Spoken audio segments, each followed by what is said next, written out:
Welcome to today's verse of the day. Today's passage is a return, a renewal, and a reminder. After seasons of wandering, tragedy, and conflict, God calls Jacob back to where it all began, to Bethel, the place where he first encountered him. In this chapter, we see faith renewed, idols buried, and promises reaffirmed. Let's explore Genesis 35, 1-29 together.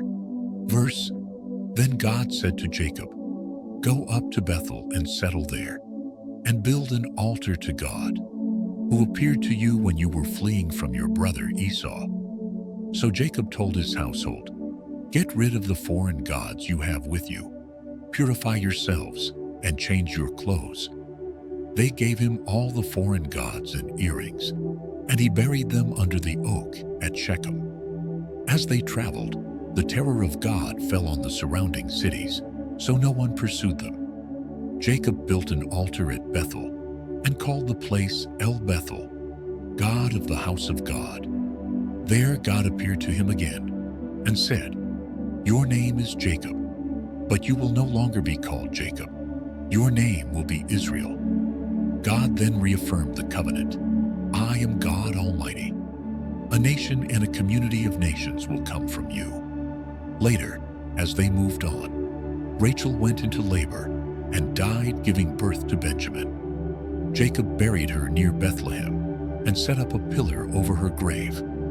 The chapter ends with the death of Isaac, who was buried by both his sons, Esau and Jacob. This chapter is filled with full circle moments.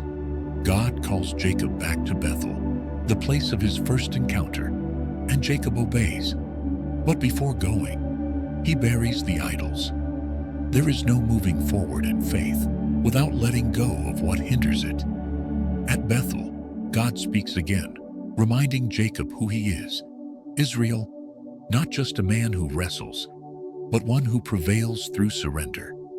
It's a powerful reminder that God not only calls us back, but reaffirms his promises when we return. But the path is not without pain. Rachel dies, Isaac dies. Life and loss are interwoven. Yet through it all, God's covenant continues. The promise lives on. Is God calling you back to Bethel, to the place where your faith first came alive? Are there idols to bury before you move forward? Take time today to reflect on what needs to be left behind so you can fully receive what God has for you. Trust that even through sorrow, his promises remain steady. Let your altar be built, not just with stones, but with surrender. Thank you for joining me today. If this passage reminded you of God's faithfulness through the highs and lows, share it with someone who needs that same encouragement.